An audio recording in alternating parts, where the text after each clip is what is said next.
This is Healthy Living with Alex. Why do we get sick? What is disease? I will start with the statistics. 75% of all people, of all the whole population of people, is sick. 75% is actually people in sub-health. 20% are sick. 5% are healthy. But these 5% include 3% who are children. So where do you fall? May I repeat that? 75% of all the people are in sub-health. That means they don't know whether they are sick or they are healthy. 20% are sick. 5% are healthy. Out of this 5%, 3% are children. So where do you fall? So the question is, what is disease? Actually, it comes from two words, dis is. That means when you are in perfect health, the Japanese or the Chinese call it yin and yang, and the scientific world call it homeostasis. When you are in balance, you have homeostasis, and that is ease. So when you are not at ease, that's when we say you have a disease. So we look at 4 areas of what we call as the minimums for our health.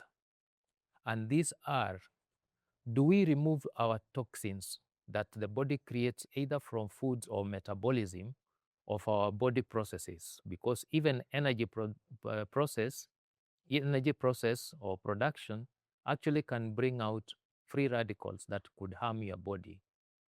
So are we detoxifying? Do we cleanse our systems? Do we nourish our system? And then lastly, do we build our system? So the first aspect will be the question of detoxifying. That word comes from toxins. Toxins are poisons. And we can get poisons through the environment, the water we drink, the food that we take, and even the preservatives that are in our foods could cause toxins in our system. Do we detoxify? Do we take action to detoxify, to remove these toxins? Secondly, do we cleanse our organs?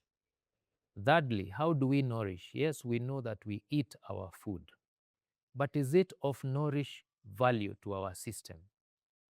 And lastly, how do we build up our systems to make sure that they defend themselves? So, the second question, even before I go into detoxification, into the depth of how we do it, the second question is, how is our daily routine? What do we do on a daily basis that either help our system or bring damage to our system? And I will go through a few which might surprise you because you take them for granted a lot. The first one is, how do you sleep? It sounds ridiculous because most people actually just fall asleep. But even the side of the way you sleep, whether you sleep on the right or the left, actually matters a lot. Do you sleep regular hours? Is your bedroom dark enough? And then what is your wake-up routine? What do you do? The moment you decide you are waking up, what do you do? For me, and what I would recommend is, first of all, open the window. Because you need fresh air. Breathe in. And breathing, I tell these people and they laugh, that people don't know how to breathe. They just breathe automatically. Did you know that you are supposed to breathe most of the time through your nose? Breathe in through your nose, breathe out through your mouth. So in the morning, open the window, take 5 deep breaths, hold your breath, and then release it slowly. And then during the course of the day, breathe consciously, meaning breathe in through your nose and deeply until you feel you are filling your lungs. Breathe in deeply, release it slowly. The second thing is to club on your lymph nodes.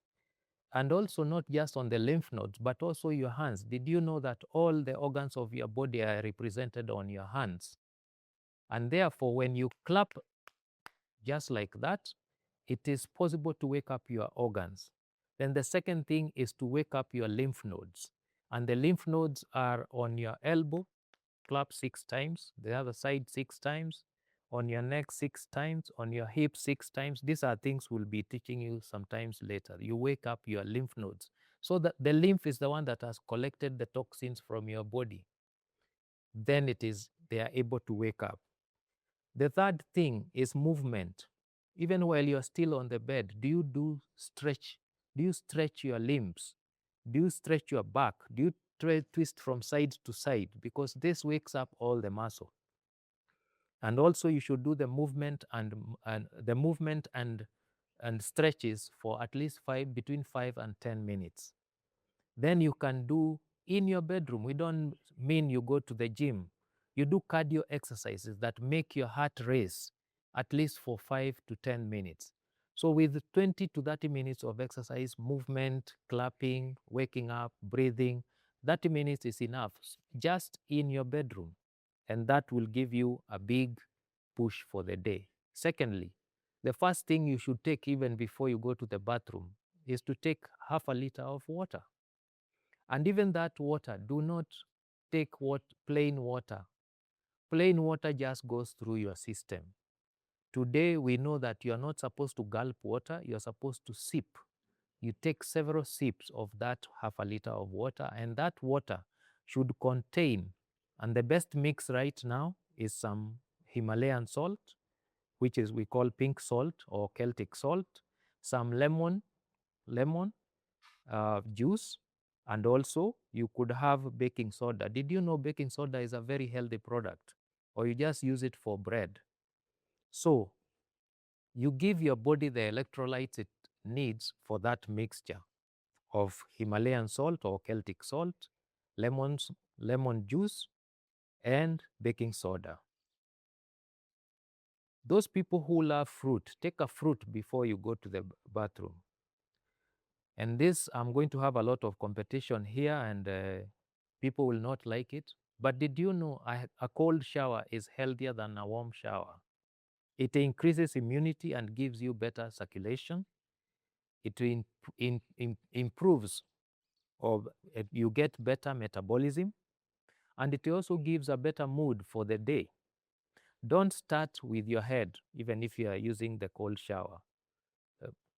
So the cold shower is best for your body because of the immunity, better metabolism, better mood, and so forth.